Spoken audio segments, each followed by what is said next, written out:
Okay, good morning, good afternoon, good evening po. Saan man po kayong panig naroon. Welcome to our 184th episode of our webinar series now called Health Updates. Thank you po for being part of our credible online community. And to all those who have just discovered us today, welcome po at sana po marami po kayong matutunan in this another episode na meron po tayo as we continue to celebrate Women's Month.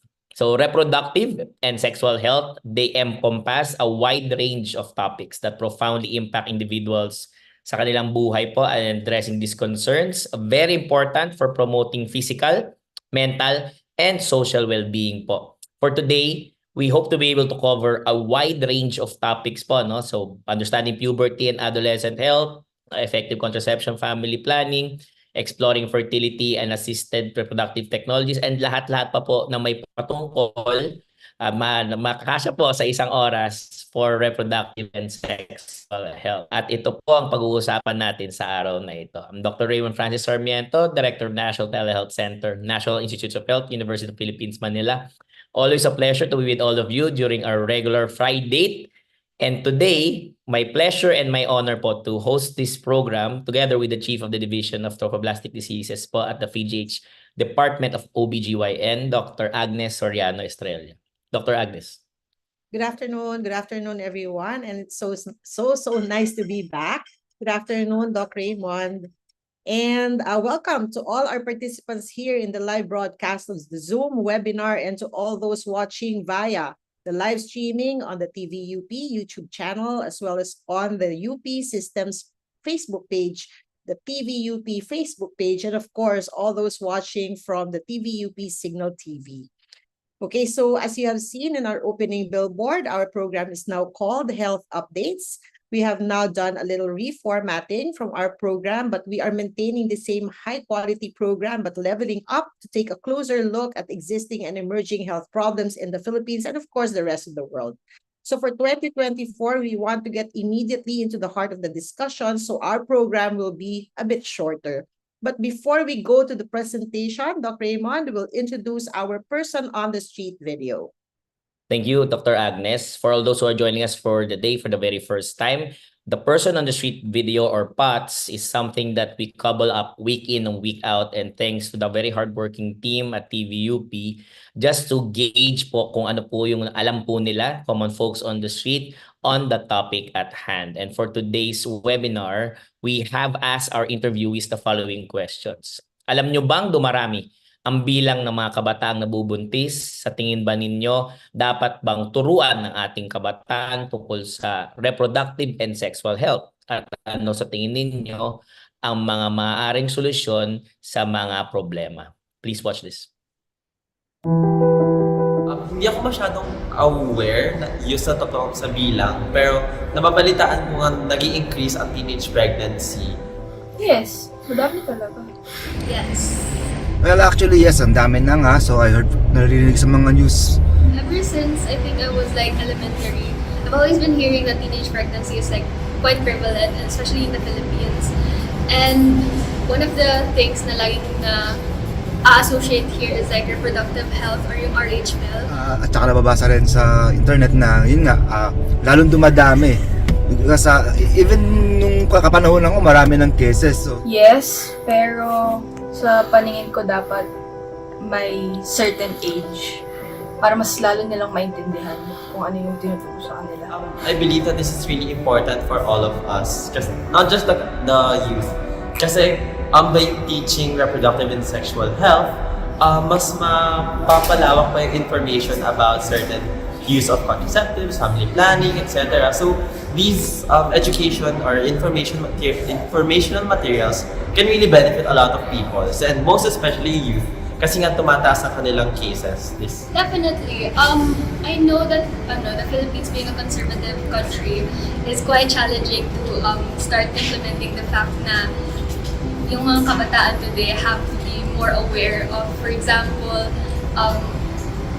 being taught about their reproductive health, kasi the more we're just allowing this issue of teenage pregnancy to worsen more time as given as proven by the data that we have today. Yes, actually, yes. Malaking help po kasi yun eh. Kasi pag tinuruan yung mga bata, especially ka, dapat pagpasok pa lang ng siguro mga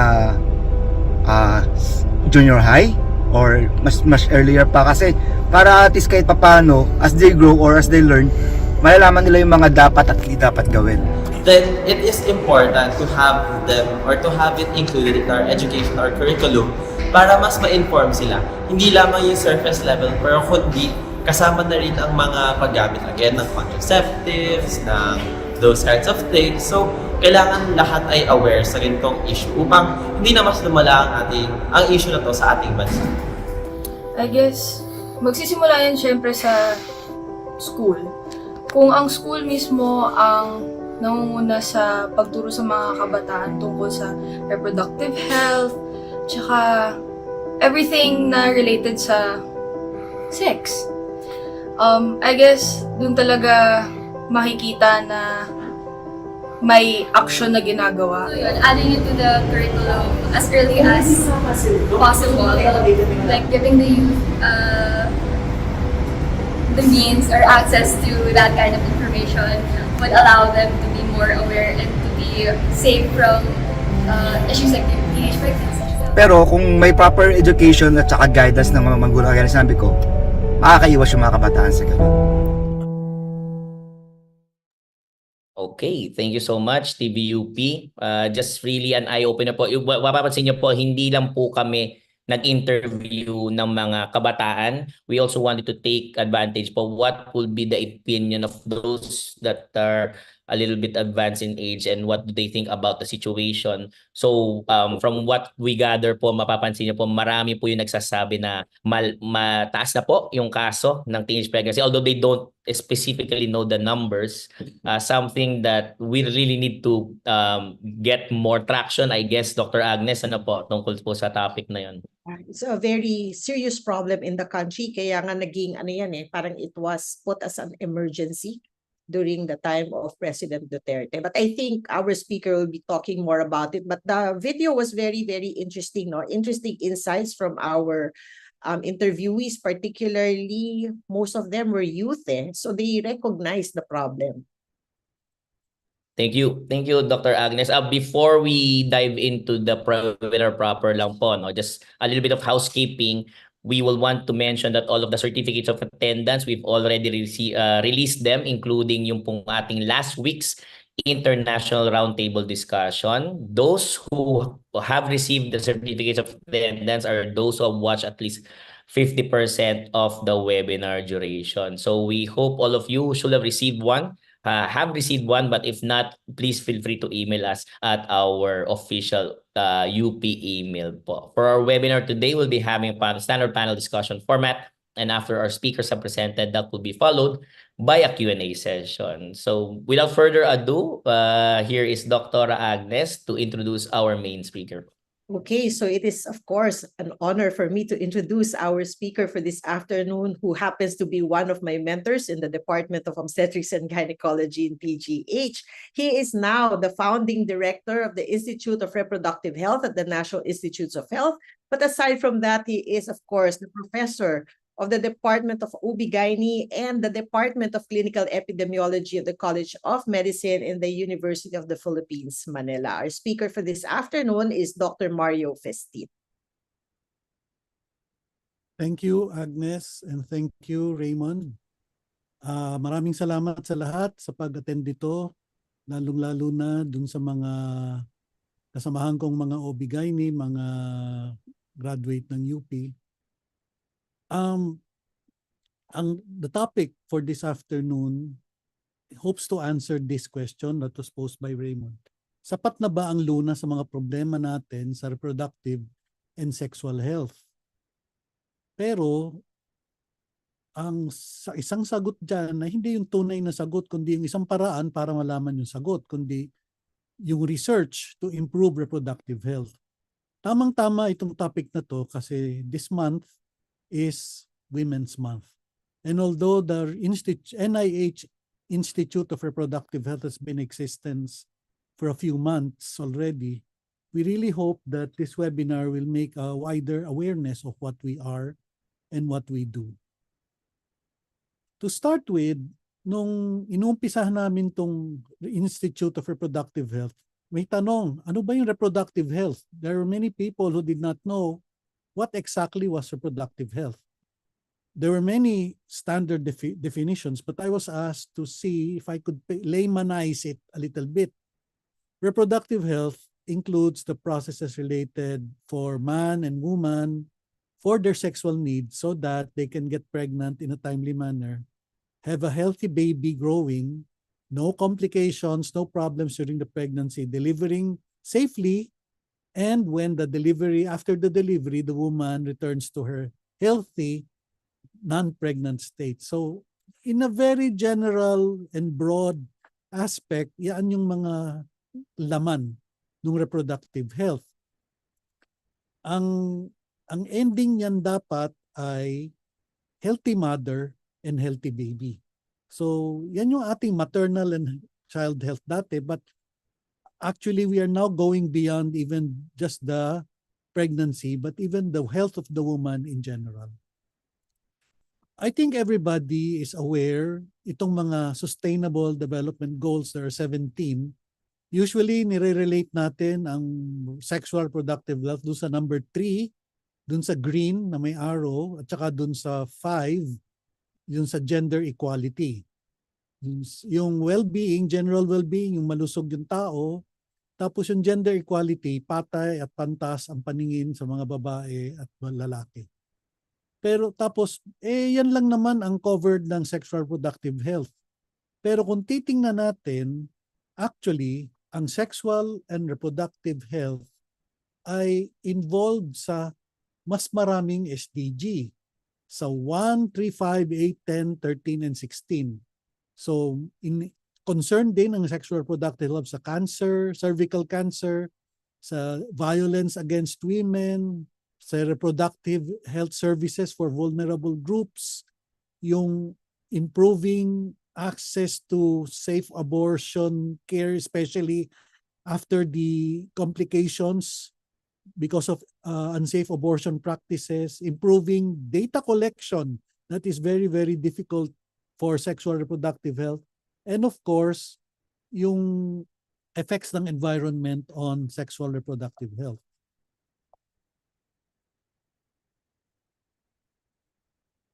This was already a big thing about 20 years ago when the WHO would convene the health ministers of the world in the World Health Assembly and adopted the Global Reproductive Health Strategy towards the attainment of development goals and targets related to reproductive health.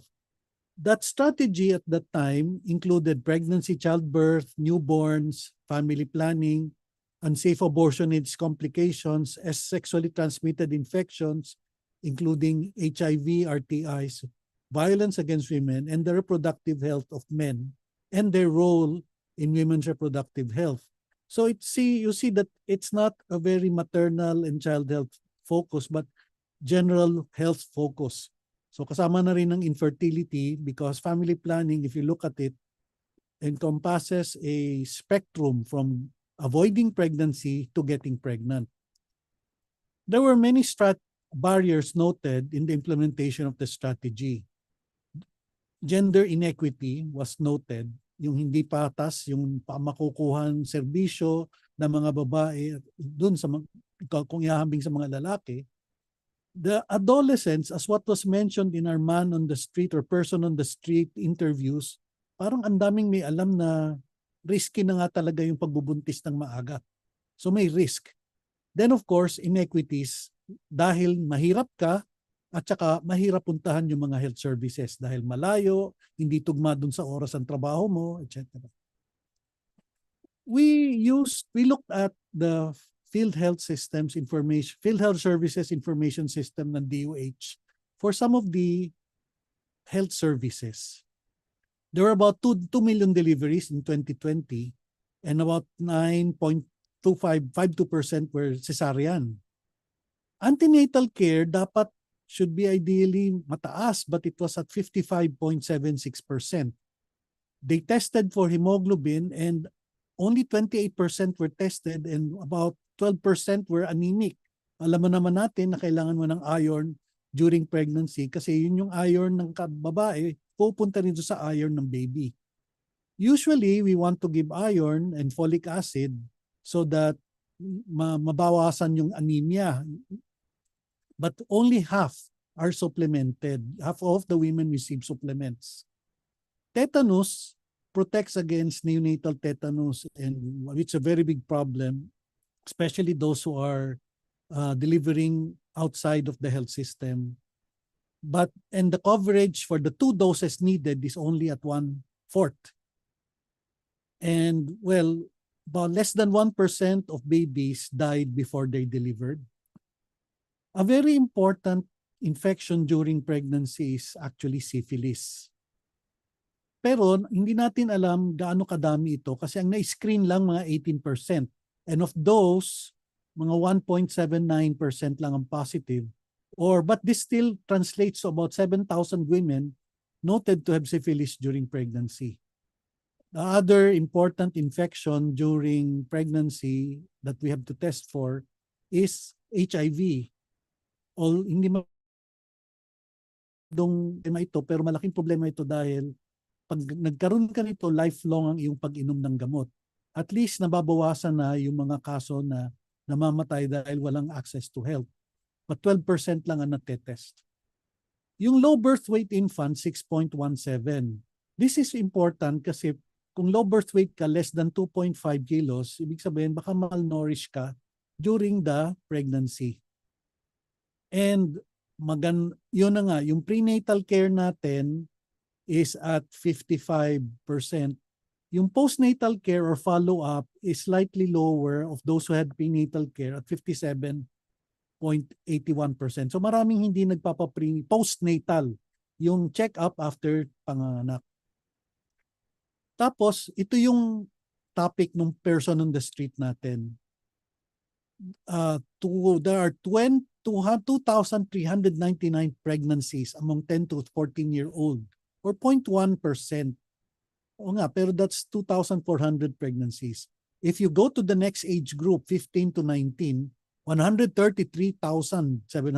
Dumami na. So yan, theoretically, dapat nag-aaral pa yung mga yan, pero nabubuntis na nga at magpapalaki na ngayon ng pamilya. So, meron din yung 1 out of 10 Filipino couples suffer from infertility. Gusto nila magka-baby, hindi sila magka-baby. One of the causes for that is yung tinatawag na endometriosis, na yung lining ng mattress, yung endometrial tissue, nakikita outside of the lining. So nagkakaroon ito ng pain, heaviness, especially during menstruation. Kaya kung nagdidysmenorrhea ka, tapos palala ng palala, magpatingin ka kasi baka may endometriosis ka. And that ranges from 4.2 to 9.6% of hospital admissions. Women, about 738 women have an unmet need for modern family planning. Sabihin, wala silang balak magka-baby, pero wala silang ginagamit na method ngayon. So that's nearly 1 million women. Ito yung mga cancer na dapat nating bantayan, lalo na sa kababaihan. Yung cancer of the cervix, the rate is 22.5 cases per 100,000 women. But we screen only at less than 1%, 0.12%. So there is a very high risk na makukuha natin yung mga kasong yan late na. The other big problem is ovarian cancer. Although less common than cervical cancer or yung sa cancer ito yung cancer sa ovaryo, malataas ang mortality nito. Karamihan kasi nakikita pag higher stage na, mga 59%. Overall, these numbers tell us that there is low coverage related to universal health care na dapat nating pinagtatrabahuhan ng sama-sama para ma-provide natin yung tamang reproductive and sexual health care. So doon bumalik ako sa PGH, ano yung mga admission namin doon. So marami yung mga usual problems. myoma, yung ovarian new growth, yung benign at saka yung malignant. Pero inaabot din kami ng 1,000. Tapos cervical cancer, mataas, 2.454. Remember, the PGH is a referral center. So nakita na rin yung iba dyan doon sa ibang center. Yung endometriosis, we see around nearly 1,000 cases a year. Meron ding problema itong uterine prolapse. Ano ito? Yung bang yung matris mo bumubuwa o lumalabas dun sa iyong puwerta. And this is not a very good experience kasi nagkakaproblema ka, nagkakasugat-sugat yung matris, tsaka yung kwelyo ng matris, tsaka yung puwerta. Sexual assault, we asked the women's desk at PGH and they gave us a number of 94.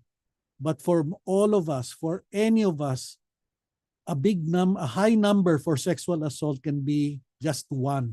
There should be no woman who should be subjected to sexual assault. So we have to improve on that. Hindi pa natin binibilang dito yung mga child abuse cases. So preterm delivery, well, PGH is a referral center, 1/3, 34%. Pero yung high blood, mataas, 13%. Nagulat ako dito, mas mataas pa yung may diabetes sa pagbubuntis, 36%. Mataas ang blood sugar. Maraming problema pag may diabetes. Tapos yung abnormal labor, yung nahihirapan, hindi dumadaan, so 21%. Dumadami na naman ang aming mga admission sa PGH. Inabot kami ng 1,200 at saka 4,500 sa obstetrics. OPD, ang dami. Ito yung consult. So 28,000. Sa OB, 10,000. Sa gyne, 18,000. Kasi karamihan pabalik-balik yung sa gyne. Kasi minsan ginagamot na lang sa outpatient.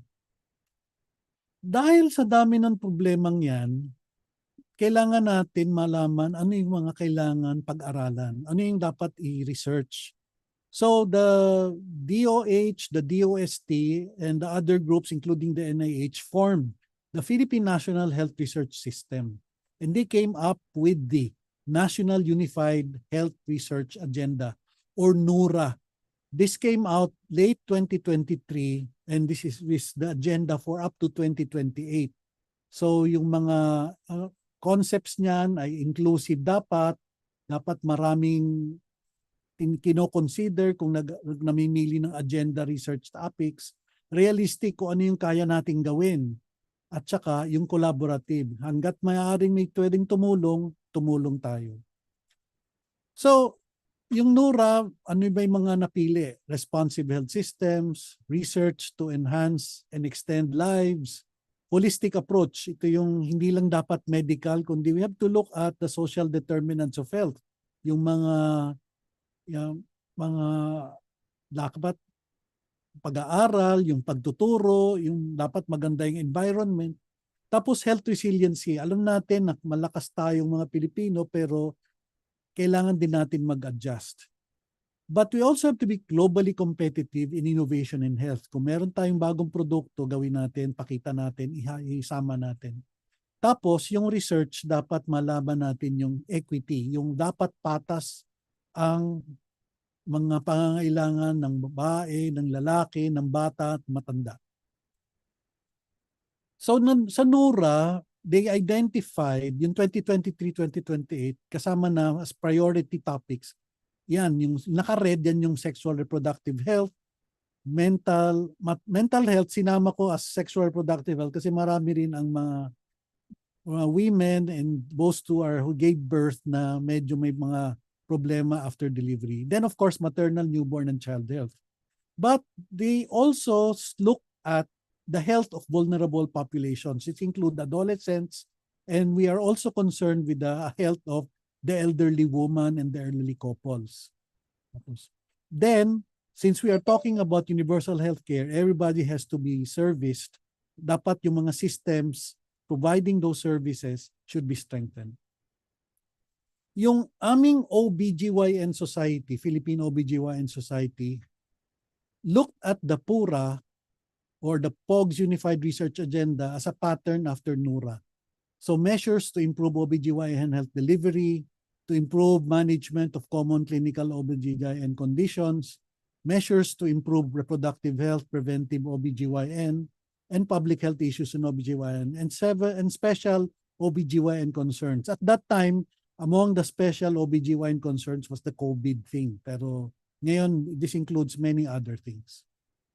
So anong ginawa namin dun sa grupo namin? Dun sa NIH in 2020, we formed the Philippine Study Group of Reproductive Health mainly to look at the innovative reproductive health research so that we could have a group of health researchers working on these issues.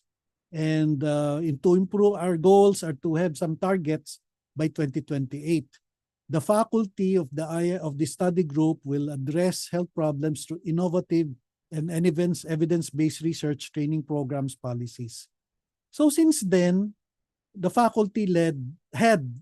had faculty-led research programs.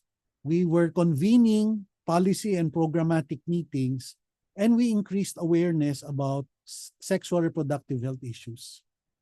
So why we had to progress from the study group to an institute?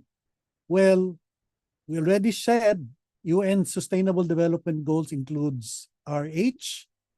At the time, there was no institute directly dealing or advocating for reproductive health. So hindi alam ng mga tao, ng mga agencies, sinong lalapitan sa NIH. We were, in the short 3 or 4 years that we were in existence, we developed a track record in completing research and getting research grants. We also were convening local and international meetings that address RH problems. So becoming an institute rather than remaining a study group will give us more and bigger research activities, multi-specialty collaboration, human resource training, better institutional building, capacity building and strengthening, and we will be able to define and implement a long-term research agenda.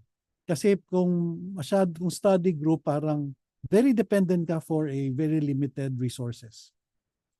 And we hope to be more active in the development of policies and guidelines. So after some effort and some hard work, the UPBOR approved the Institute of Reproductive Health at the NIH-IRH. So we will practically expand our priority sexual reproductive health problems by doing nationally relevant research using evidence-based training programs, guidelines, and policies. We hope to be a national leader in innovative reproductive health research to affect people living healthy sexual reproductive lives by 2028. We have 3 groups of flagship programs. One is capacity building on reproductive health research. One is clinical care research, which is probably what people are more familiar with, and policy and guideline development. All of these will contribute to our mission and our vision statements, which are stated below. So examples of these activities sa capacity building, paulit-ulit nating narinig kanina yung adolescent pregnancy. Our Secretary of Health calls it child pregnancy because many of these that are mostly concerned with are those below 18, and those are still children. For clinical care research, we did some work on safe blood transfusion practices, especially on women who had delivered, yet they kept on bleeding after delivery, so postpartum hemorrhage. And for policy and guideline development, dapat yung mga guidelines natin na sinusunod at nire-recommend sa mga doktor, sa mga nurse, sa mga midwife ay dapat updated. So ito yung periodic health examination for antenatal testing. For example, for adolescent or child pregnancy or teenage pregnancy, this was a big problem, and as was noted by Dr. Soriano Estrella, this was labeled as an emergency. Some of the reasons were poor access to proper comprehensive sexuality education, lack of adolescent-friendly facilities, and limited access to contraception. Hindi natin minimension dito, minsan natatakot yung adolescent na lumapit sa magulang at sabihin may problema sila.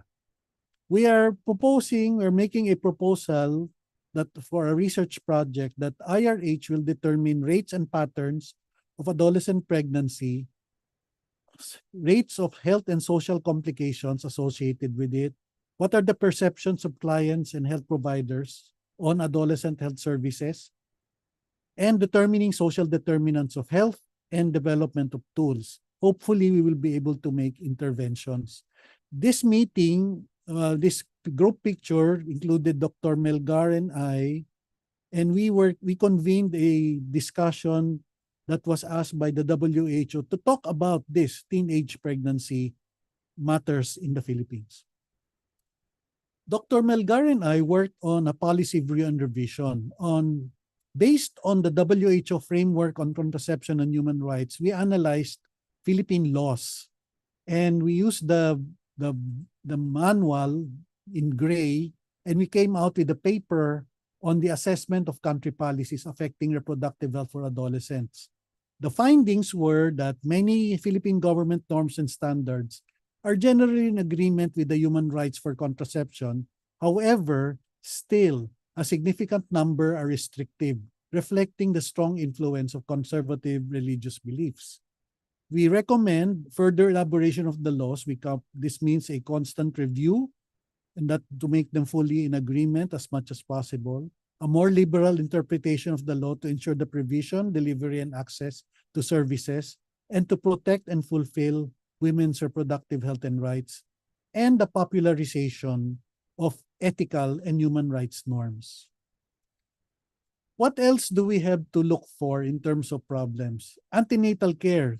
So while antenatal care can be as high as 90%, postnatal care is low at 60 to 70%. So through a similar research project, we hope to look at the patterns of postnatal care, reasons why, bakit nakakapunta naman sila nung antenatal, nung prenatal, pero hindi sila nakakabalik pag nanganak na. Well, may wala raw magbantay sa bata, or wala naman silang nararamdaman, o nakalabas na yung baby, kaya okay na. But there are perceptions of postpartum women that need for postpartum care. Then we want to look at the services being offered and to compare them with what should be recommended. So we hope to develop interventions and try to start those interventions for implementation. So these interventions may be to look at the early detection of postpartum hemorrhage, to increase postpartum contraception, kasi baka mapanganak pa lang, baka mabuntis uli. So dapat may contraception yan. We want to improve the maternal nutrition status and to improve breastfeeding. We want to really promote that and to integrate with well baby immunization programs. These are because an integrated approach collaborated with the others, or even a person doing all of these things together would be very helpful. So operation support, especially for family planning with promotion, with maternal, antenatal, and postnatal programs. This is to support the RH law. And we hope to be a conduit for various initiatives for training and dissemination to improve access to methods, to decrease myths and misconceptions, and to link services for promoting general health of women and families. One thing we noted was that there were a lot of women who are OFWs.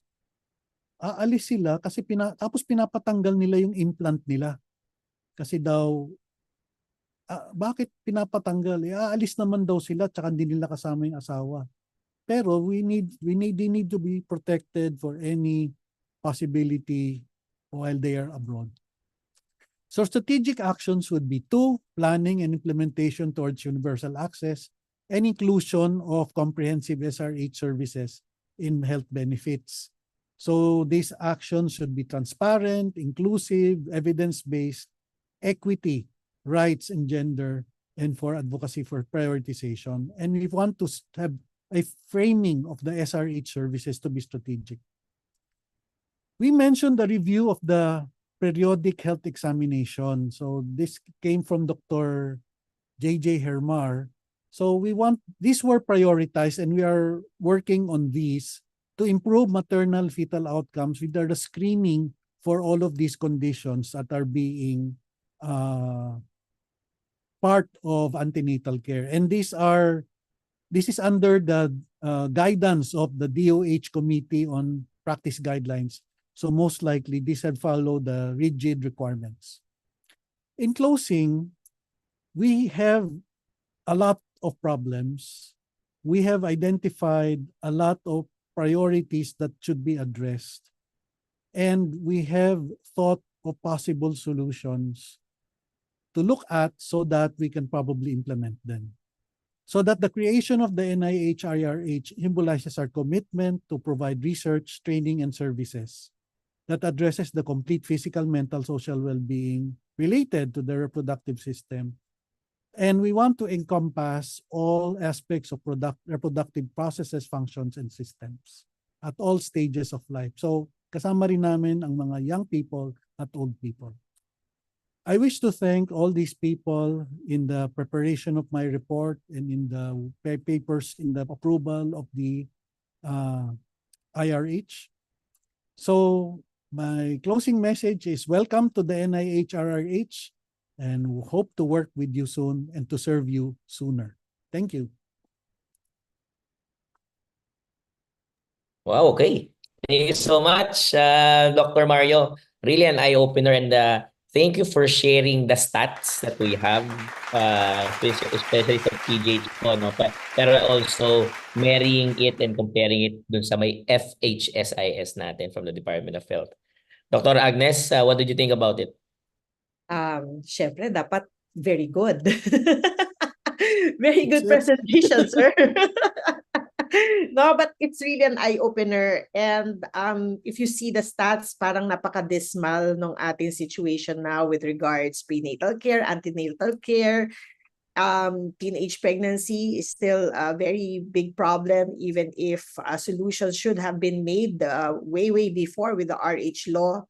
So I think we really have a long way to go, and I don't know if looking forward, if there will be other things that we need to do. Siguro, we are really in the position to make things better, no? Especially with the establishment of this new institute in the NIH. Okay, so we look forward po to your questions. I think may mga magtatanong po and will raise their hands later. We'll call on them, Dr. Mara, so please stick around po, no?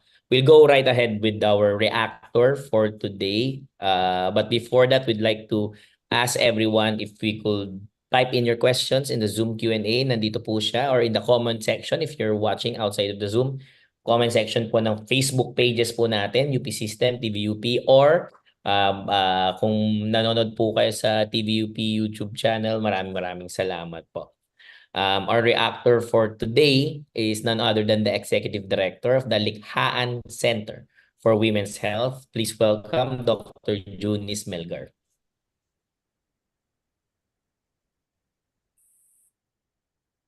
Hi. Yes, go ahead. Yeah. Salamat talaga, no? I think the creation of the Institute for Reproductive Health is baka should have been done yesterday. Di ba? Very, very much needed given yung sinabing mga outcomes, no?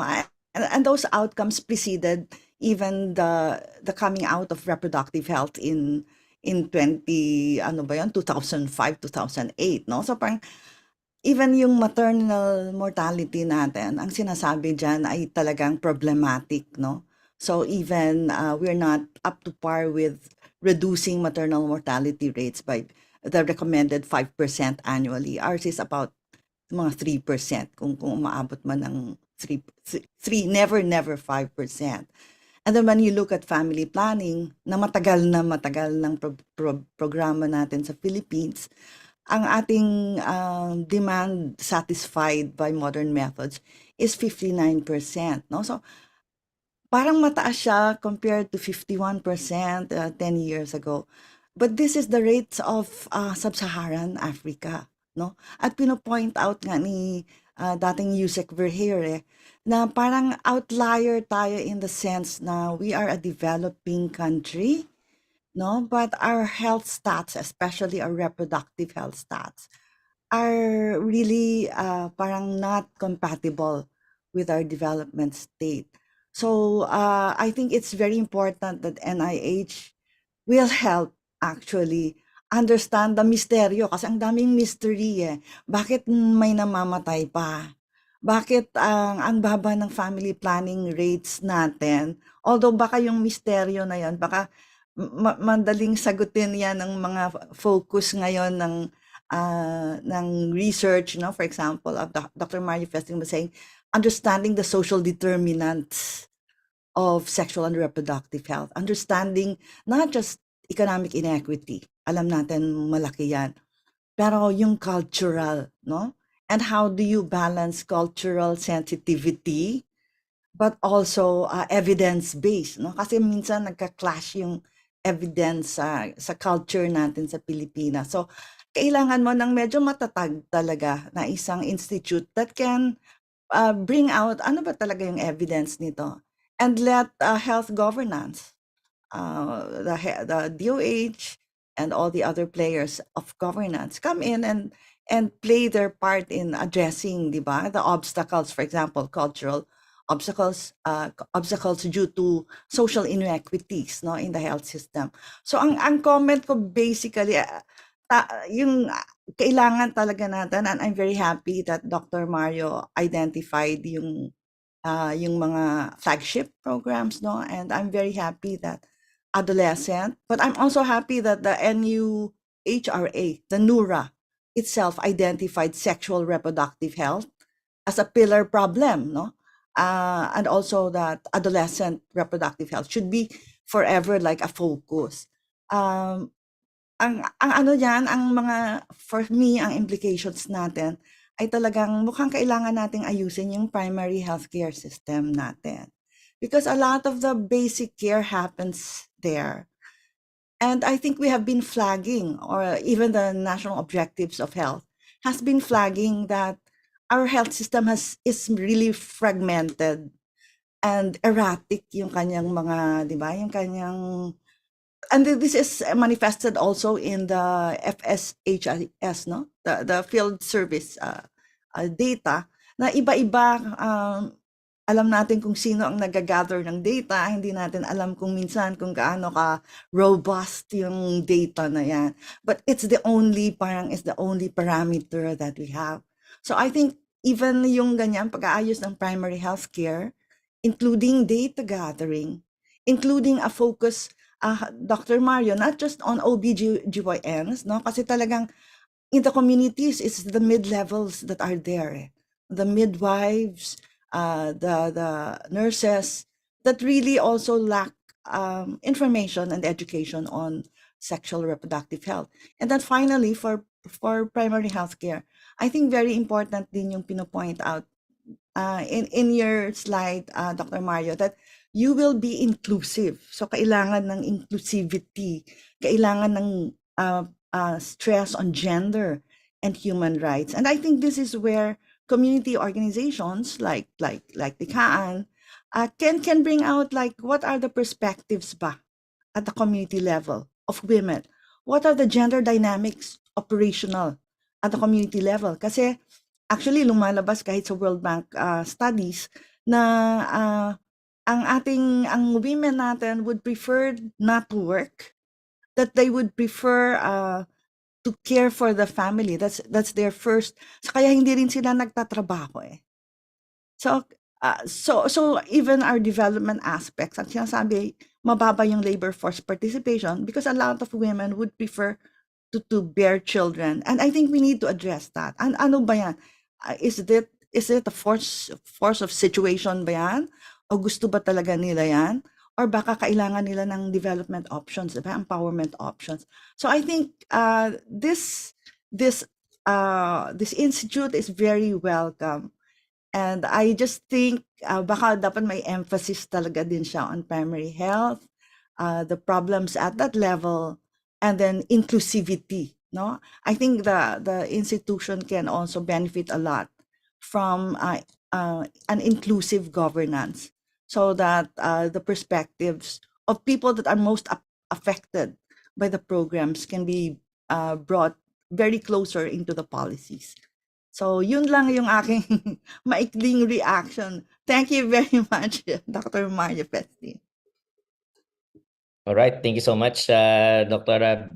Melgar. I have a few questions already, but we'll wait for until the Q&A proper po, no? And we're also waiting for those. I'm seeing a few folks type in as well as those that have send in their directly to me the questions po for the Q&A session. So for the Q&A, we'll go ahead and segue into it. I'll let Dr. Agnes shoot the first question po. Yeah. Dr. Milgar was really barking on primary healthcare, something that we have to strengthen.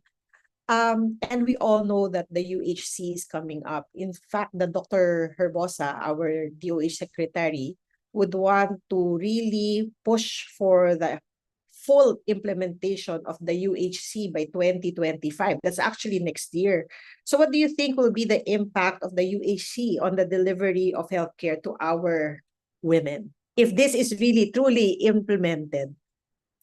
It will be wonderful if it gets truly implemented, no? But our problem is since 1991, we have been extremely devolved. And I think Dr. Herbosa, by magpo-form siya talaga ng primary center, healthcare center. I think it's basically to address the inequities, no? So ang LGUs kasi natin, you count 1,600.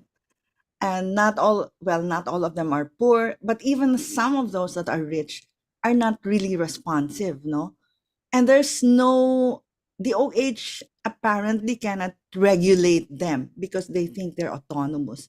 So I think so long as Dr. Herbosa's dream nga, na sana we have like yung pa isang yung health kasi, di ba, like the British NIH, ganyan. When you command, and then it's all from the national to the local. We don't have that. We don't actually also propose parang going very national, pero kahit decentralized at the region. I think Dr. Herbosa wants to do that. And if he can do that, if we can just centralize even our services at the provincial level, di ba? Yung probinsya, yung alam niya kung ano yung nasa ilalim ng needs niya, and then can respond to that with the national helping out.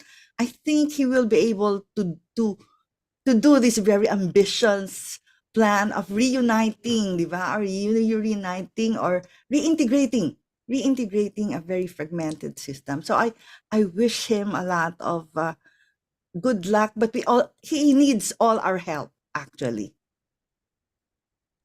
I remember last year that Likhaan organized a conference and I was asked to speak on universal healthcare and in sexual reproductive health. So I think that we were actually beginning to start the discussions even then, but the framework for universal healthcare really needs a lot of studying, a lot of work, because it's basically it goes back to primary healthcare. Kasi yun yung mas malapit, where many of the vulnerable populations go to primary healthcare facilities. Kulang din kasi rin yung access to hospitals. So the more access points we have, the better for universal healthcare. Okay, Dr. Raymond, your question. Okay. Ako po, I have a personal question, but this is more for Dr. Junis. Ma'am, how similar is the work that you're doing with this newly formed Institute for Reproductive Health, and how different is it from your center po? Dr. Raymond, segue lang kasi there's a question here. Probably not everyone is aware of the Likhaan Center. May question Yes, po. okay po. What Opo. is Likhaan muna po?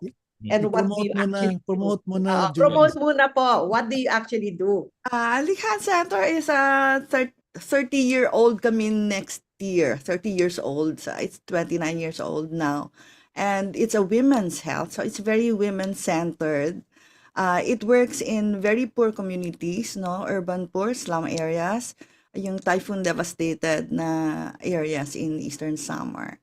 And we basically run combined health education promotion, and we also have primary healthcare clinics, no? So nagpo-provide yung maternal, family planning, etc.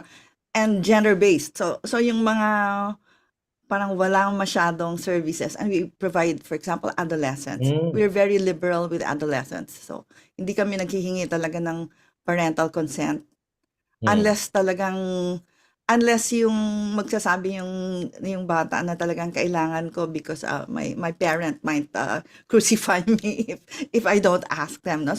So we do that. So kasama yan. It's a integrated reproductive health at the primary care level with referrals, no? So we're linked to the LGUs and also we're linked to hospitals.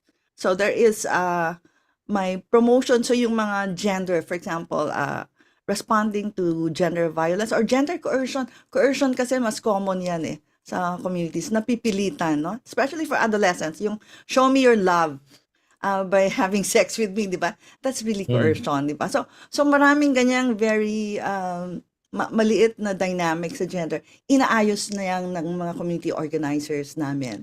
And then the community organizers would identify health problems, dinadala sa clinics yan. Whatever we can manage at the primary healthcare in the clinic. So we have 9 clinics now.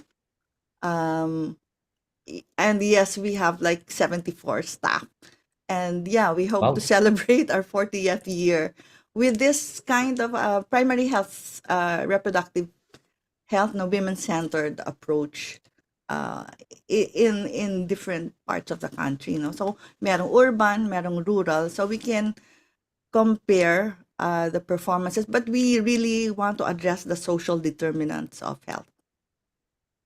Junice, tell them about the advocacy and policy work that you do. That's why Yung ano yun So we did reproductive health advocacy, no, for over 10 years.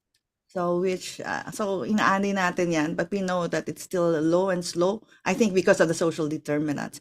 We also did the proposal for comprehensive sexuality education that DepEd adopted in 2017 or 2018, but they are still slow to implement it.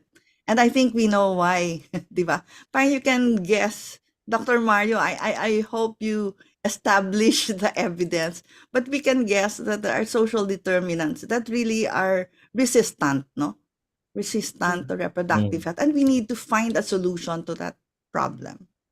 In one of my previous works, in the local setting at least, the approach to adolescent reproductive health, generally, we are thinking a lot about comprehensive sexuality education. Sometimes the teachers don't know what to do and how to say. So that's the problem, yung mga teachers. But some of the teachers also prefer that the education starts at home. And the parents are also very reluctant to start the conversation. They're very uncomfortable. So I think it's comprehensive sexuality education of the young and of the old because it has to be dapat Agree. ano yan tawag doon, concerted lahat yung efforts na yan kasi mabigat yung task. Tapos lalo na pag natatakot yung adolescent na lumapit sa magulang kasi matatakot. Whereas if the parents are well prepared, they would approach it with love and understanding rather than with threatening and anger. So yun ang maganda pag may problemang sexual reproductive health yung bata. Para akong paring nagsisermon. Sige. So Dr. Marian, Dr. Junice, just to kasi that was but I think that I'll use that as a cue to jump off to the next question. And that question is all about, have we done revisions to the curriculum nga po in teaching about sexuality, etc. Maybe could you give like a few more details about it? Kasi I don't think a lot of us know about that the curriculum revision for that. Oh, okay. When you look at the website of the DepEd, makikita mo doon parang kasi age appropriate Kaya kahit yung what is sexual touch, di ba? And what is safe and unsafe touch. Nag-umpisa yan sa bata. But even naming the part, so parang sinisensitize na nila. Kasi nga if you keep the concept of sexual parts hidden, kahit yun, di ba, yung identifying of what is the problem with it later on, problematic. So inuunti-unti nila yan sa grade 1 kinder to make children comfortable with their bodies, but also for them to be respectful of the body. So yung pagtatanggal ng stigma sa mga matataba o kaya yung mga papayat, etc. So respectfulness. So it's one of the values. Actually, yung CSE natin, meron siyang cognitive na mga requirements. So ano ba yung relationships? Ano ba yung magandang relationship, hindi lang sexual, no? So with your family, even yourself, how do you make sure that parang you love and respect yourself? So may ganyan siyang yung content niya. At meron din siyang gender, yung mga gender relations, etc. Of course, sexuality and the sexual behaviors, ini-introduce yan sa mga grade 6, 7, 8, yung the different kinds of sexual behaviors, sexual identity, gender and sexual identity, no? And then, dyan din sa grade 5, 6, 7 na yan, ini-introduce na yung, ano ba yung pregnancy? Bakit nangyayari ang pregnancy? Ano yung effects ng early pregnancy and complications? And how can they protect themselves? And it's arranged, no? So it's arranged it doesn't just talk about contraceptives.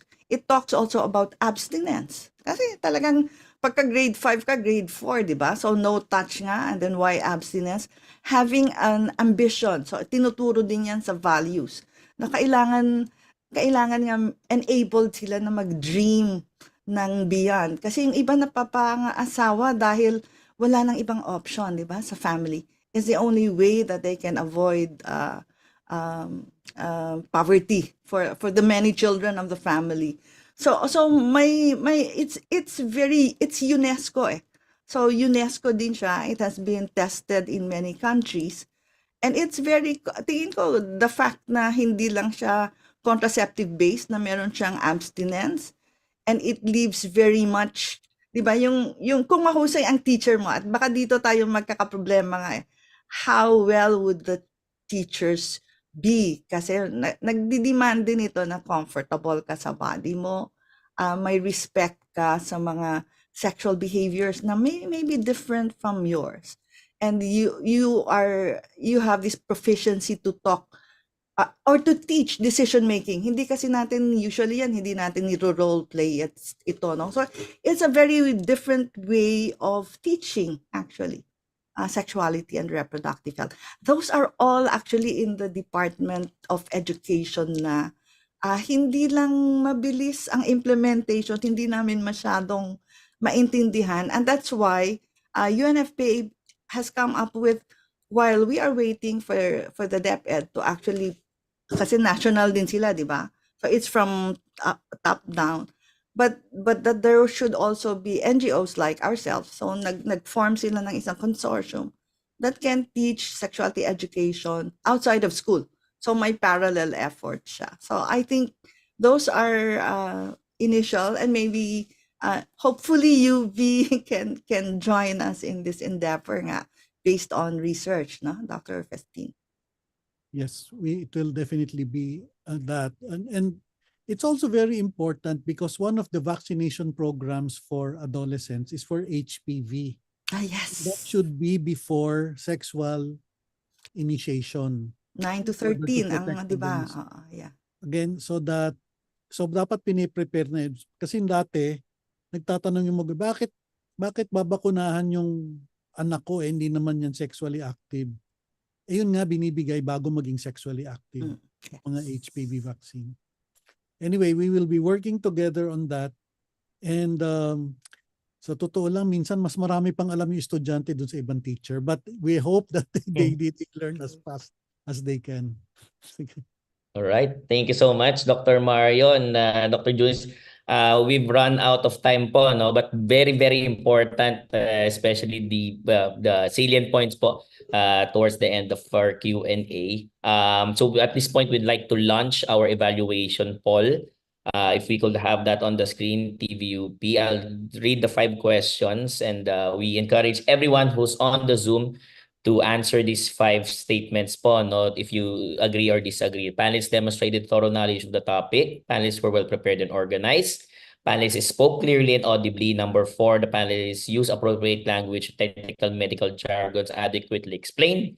And finally, the panelists contributed to new perspectives and knowledge on managing various key health issues. So we'll be opening it up po. We will not be closing it kasi patapos na rin po yung webinar. And we encourage everyone to answer the evaluation poll.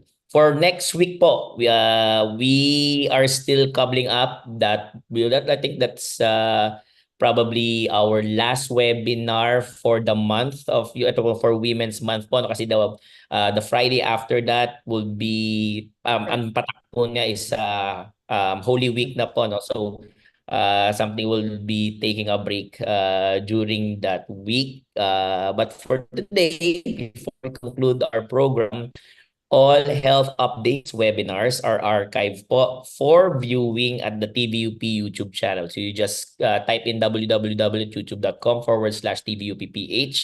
Nandun din po sa YouTube na yon, and you can also see in your YouTube app sa may live tab at saka sa shorts tab yung aming shorts po, no? You'll be able to watch them at your convenience dun po sa TVUP YouTube channel. So this formally closes po our webinar for the week. Magkita-kita po tayo again next Friday from 12 noon to 1 p.m. It's a date. And together we can stop preventable deaths. So keep safe, keep healthy, and see you online. Thank you.